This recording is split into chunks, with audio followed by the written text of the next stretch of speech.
Okay, so I thought I would record a little lecture here in case that you needed it and also teach it a little bit tonight. So I'm going to upload this for you guys. Solution focus is exactly like it sounds.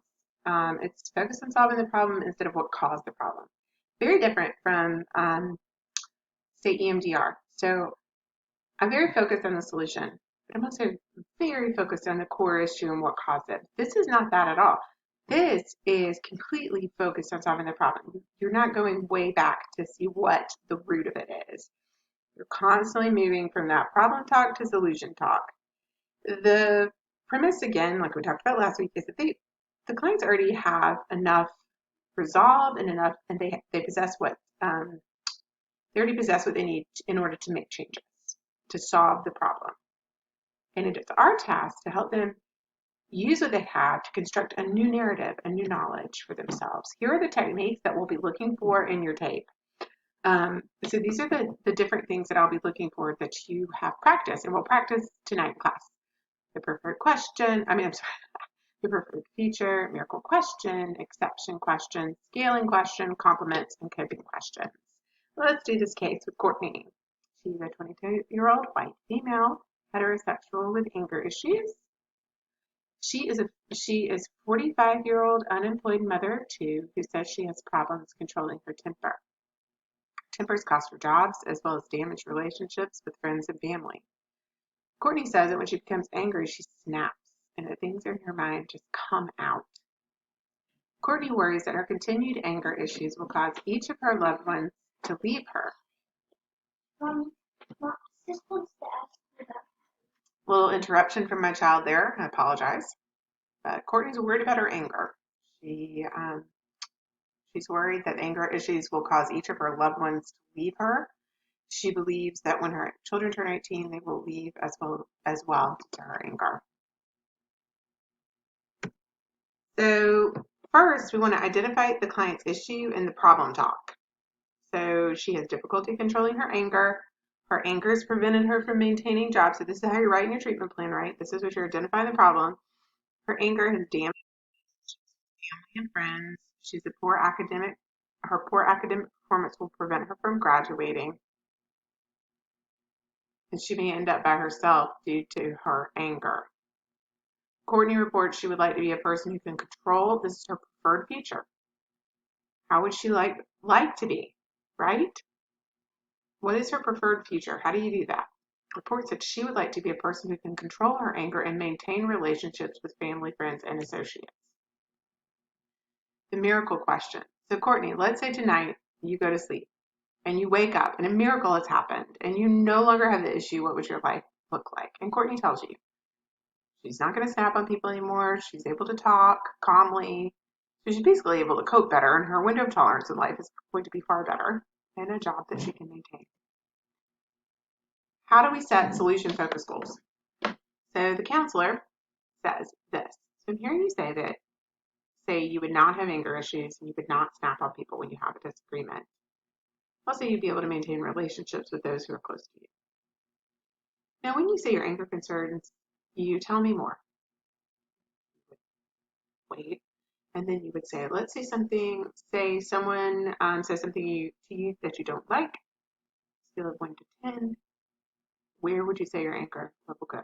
And she's a scaling question, right? 10 automatically very angry. Okay, you say you're at a 10 when you get angry. What do you think would happen if that number was a 5? What does your anger look like at a 5 compared to a 10? This is that almost moving into exception. When is a time perhaps that you weren't angry? What did that look like? What is a 5 versus a 10? Trying to gauge and to help everybody, sometimes the 10 that the client thinks is a 10 is not a 10 at all. It's a 2. The perception that people have about themselves is often very, very skewed. And so perhaps it's not even as bad as the client thinks. That's a lot of normalizing when clients come in. So then you collaborate, goal setting. This is very collaborative therapy, solution focused. Collaborate to change the way that she communicates with others when there's a disagreement, to remain calm when she's sensing herself becoming frustrated or she's becoming triggered with her anger, and trying to move her anger from a 10 to a 5. So Now we're constructing solutions and exceptions. Courtney, you say you feel like you have anger issues and lose your cool when you're talking to others. Let me ask you this. Has there ever been a time when you got into a disagreement with someone but you did not get to a level 10? Oh, exception question. Well, what happened? We were at a lower level and didn't snap. What's going on there? Describe it. How'd you do so well? Well, there was an incident when I felt like my friend did not stand up for me. I confronted my friend and they denied it, called me a liar. Ordinarily, I would have snapped on her, but I actually stopped the conversation, walked outside, and came back. I didn't get to a 10. I never even snapped. Now we're moving from problem talk to solution talk. So, wow, that is excellent. I can understand it. It seems like the walking is really helping you blow off that steam. Courtney says, I didn't think about that. I guess so. It's almost like you took a pause or a timeout from the situation. That prevented you from snapping. Courtney says, yeah, that's pretty accurate. I don't like being called a liar, but taking that time to chill obviously helps Courtney. I'm not going to read all this to you verbatim. We're about to go over it in class, but how would you feel about meeting with each of your teachers between now and next session? And she says, at this point, I'm willing to try. I'll let you know what they say. Between now and our next session, I want you to think about things you could do to chill out or take a time out when you find yourself becoming heated. Client says, you want me to write these on a piece of paper? Sure.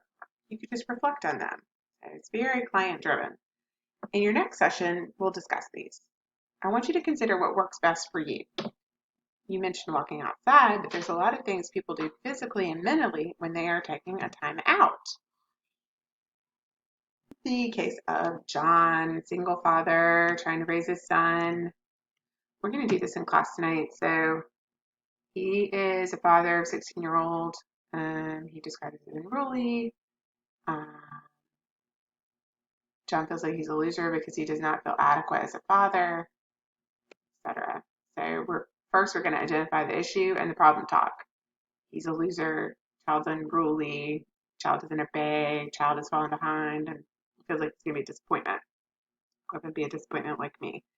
So what is his preferred future? What does John think of as his preferred future?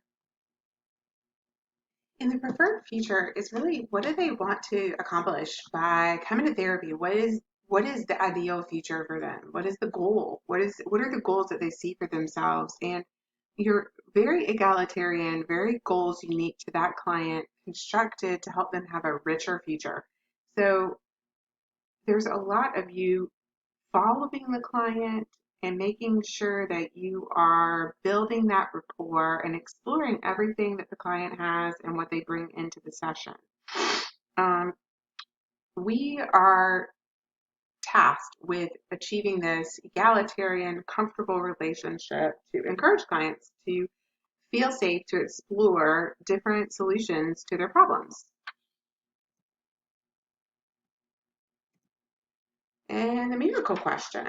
The miracle question is something that we all use all the time. We've already talked about it. But if a miracle happened and the problem you have was solved overnight, how would you know it was solved and what would be different? Clients are then encouraged to enact what would be different in spite of perceived problems. If a client asserts that she wants to feel more comfortable and confident and secure, then the therapist might say, let yourself imagine that you leave the office today and that you're on track of acting more confidently and securely. What would you be doing differently?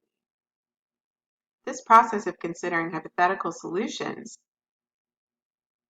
reflects researchers' belief that changing the doing and viewing of the problem changes the problem. Berg and DeJong identified several reasons the miracle question is useful. So asking the clients to consider that a miracle takes place opens up a range of future possibilities. The question has a future focus, and if the clients can begin to focus on a different kind of life, that can help shift everything for them. So you see that here in this example. And how do we set solution-focused goals? How do we do that? We want to find first, what we just did was the preferred future. Ultimately, you would not want to be a loser as a parent. You want to be a good parent. Your child would listen to your instructions.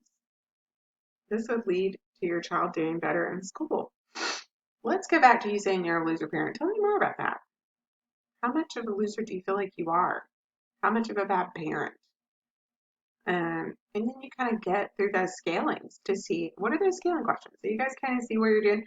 You're going to get on, build. You're still seeing your client. You're going to come up with the preferred future for them. What is it? What does it look like? You're going to look for opportunities after you've identified the problem, right? So you've got what are the problems, and then scale them. So on a scale of 1 to 10. So say you're a loser as a parent, tell me more. On a scale of 1 to 10, 10's a great parent, 1's a bad parent. He's a 2. So John feels like a really sucky parent, okay? And so you say at your 2, as it pertains to parenting, where do you want it to be? Where would you like it to be? What does that look like? Have a score of 7 on the parenting scale. To have the child listen more and have the child's performance in school improve. So John, you say you feel like you're not a good parent. So now we're constructing solutions and exceptions. You would score yourself as a 2. Let me ask you this. Has there been a time when you felt like a good parent, a 7? Here's the exception. What were the circumstances? Describe it to me. Now he's saying, honestly, there were many good times. This exception question is really, really important, and it's a big part of the solution-focused therapy, right? Exceptions are those past experience when it would be reasonable to have expected the problem to occur, but it sometimes did not. And he's listed them all out here. We're continuing here on solutions and exceptions. Thank you for sharing this information with me. One of the last things I heard you say is that when moving here, you had to take a new job to support your family. I'm sure it's not easy being a single father. No, sir, it's not. It's rough at times. I'm certain. I commend single parents. However, you're still making it. You're still here, which says something. How do you cope? Thanks, John. I appreciate hearing it. Honestly, I cope by having hope that my boy will have a future. Work hard so that he will not have to. The answer to your question, plainly, keeping hope helps me cope. Oh, that rhymed. Cute. Wow, that makes sense to me. I also get the impression from what you shared that when you were in Texas, things were better overall. Your child was better behaved, he listened more. Is that correct? Yes, sir. I wish we were back there. What I also heard was that you and your son spent more time together. Due to working third shift, you and your son had more time to hang out and do things such as play basketball, fish, etc. And he becomes teary-eyed. He's emotional, right? And it sounds to me like spending more time with your son's important to you. And hey, I understand we have to work. We got to pay the bills. John says, damn right. Okay, I'm wondering how we can get back to you and your son hanging out. Do you have plans this weekend?